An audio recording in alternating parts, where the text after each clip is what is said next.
Okay, welcome to a new episode of Nate's MMA Corner. I'm Nate, and if you watch my show, you're in my corner. Today's episode is a pre-fight show for UFC Fight Night in Hamburg, Germany. Shogun versus Anthony Smith. It's a light heavyweight clash. Anthony Smith has fought in Strikeforce and Bellator, and he's doing pretty well for himself in the UFC. And Shogun is on a win streak right now in the UFC. So this should be a really good matchup. However, I think that the age and height advantage that Smith has will play a factor in this fight. Anyway, so this is a pre-fight rundown of the main card with predictions. Yeah, and so yeah, back to the main event. I'll pick Anthony Smith by second round knockout over Shogun. I think Shogun's doing good, but I think the buck stops here, as they say. I think Anthony gets another big win and builds up his resume. He last beat Rashad Evans with a big knockout, and I think he can get it done here by knockout. I think he'll wear out Shogun in the first round, and then in the second round land a big knockout, maybe with an uppercut or overhand right. But it will be a fun fight, and I do give Shogun a fighting chance at winning this fight. It's not going to be easy for Anthony Smith by any means. Anyhow, also in the light heavyweight division, the co-main event, we have Glover Teixeira versus Corey Anderson. Corey Anderson, Ultimate Fighter 19 alumni, and Glover has trained with Chuck Liddell for years throughout his career. And Glover is really talented and has had big fights and has fought for the world title against John Jones. I got to go with Teixeira by knockout on this one. I think that Glover can take some big shots, but I think Glover's takedown defense will hold here. I think Corey may look for some takedowns, and then Glover will stuff the takedowns and knock out Corey late in the first round. However, Corey could get the takedown still. He has a fighting chance. He's a tall, lengthy, light heavyweight. So Corey Anderson, I'll give him like a 40% chance of winning this fight. So this fight really could go either way. I'll just give a slight favor for Glover, and I'll say he could land a knockout with his heavy hands. He's one of the older light heavyweights on the roster, but he still has heavy hands. I mean, the guy is a threat. When he fought Gustafsson, Gustafsson was definitely making sure he found his range and kept his distance to avoid heavy shots from Teixeira, and that's why Alexander was circling around a lot, and it was to avoid a heavy overhand right of Glover.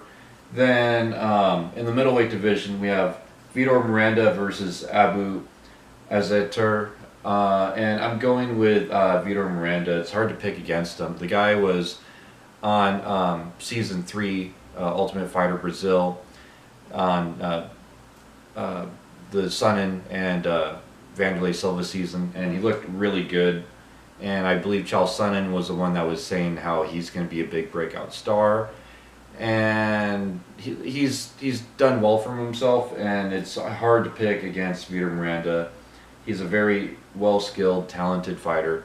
So I got to go with Vitor Miranda by unanimous decision. The guy has good, solid jiu-jitsu, pretty solid takedowns, and his striking's good enough to get any job done. And in the heavyweight division, we had Marcin Tybura versus Stefan Struve. I'm going with Stefan Struve, second round knockout here. I think Stefan Struve finds range early on and avoids takedowns, and Stefan Struve has an underrated ground game. I can picture Marcin Tybura really trying to shoot for a single leg, and then Stefan Struve going up against the cage and stuffing the takedown, and then circling out and going back to the center of the cage, and then eventually knocking out Marcin by letting his hands go. So I would picture mid into the second round, Stefan Struve somewhere in that mix gets the knockout win. Then in the welterweight division, we have Danny Roberts versus David Sawada. I'm going to go with Danny Roberts on this one. The guy can strike, and he has good, solid boxing skills. It's hard to pick against him in this fight, so I'm going to go with Danny Roberts on points, keeping this fight standing, and have him win by decision. I would say, yeah, 30-27 unanimous decision. I think he outpoints David every round and wins 10-9 every round. Then in the lightweight division, we have Nasrat Haqparast versus Mark Diakiese. Got to go to Mark Diakiese on this one. I will pick first round knockout. I mean, the guy is flashy, especially on the European cards. He's known to have great kickboxing and just overall great skills. He's definitely known for his kickboxing, his overall great striking, and so I'm picking first round knockout for Mark Diakiese. He's definitely a European standout, and so far he doesn't have to deal with any high caliber ground attack for now. But so I could see him getting this one because it's Mark Diakiese. It's hard to pick against him, at least in this fight. Now, when he fights the top 5, top 10 in the lightweight division, then that could be a different story because you got high caliber wrestlers all over the place with, Tony Ferguson and Eddie Alvarez, especially the current champ Khabib. But he's not having to deal with that right now. He has this opponent. And not to take anything away from Nasrat, but yeah, I'll just pick Mark Diakiese in this fight. And then honorable mention on the prelims, I gotta mention in the lightweight division we have Nick Hein versus Damir Hadzovic, and I gotta go with Nick Hein on that one by decision. Nick Hein has pretty solid jiu-jitsu skills and good striking. And then in the welterweight division, Emil Weber-Meek versus Bartosz Fabinski.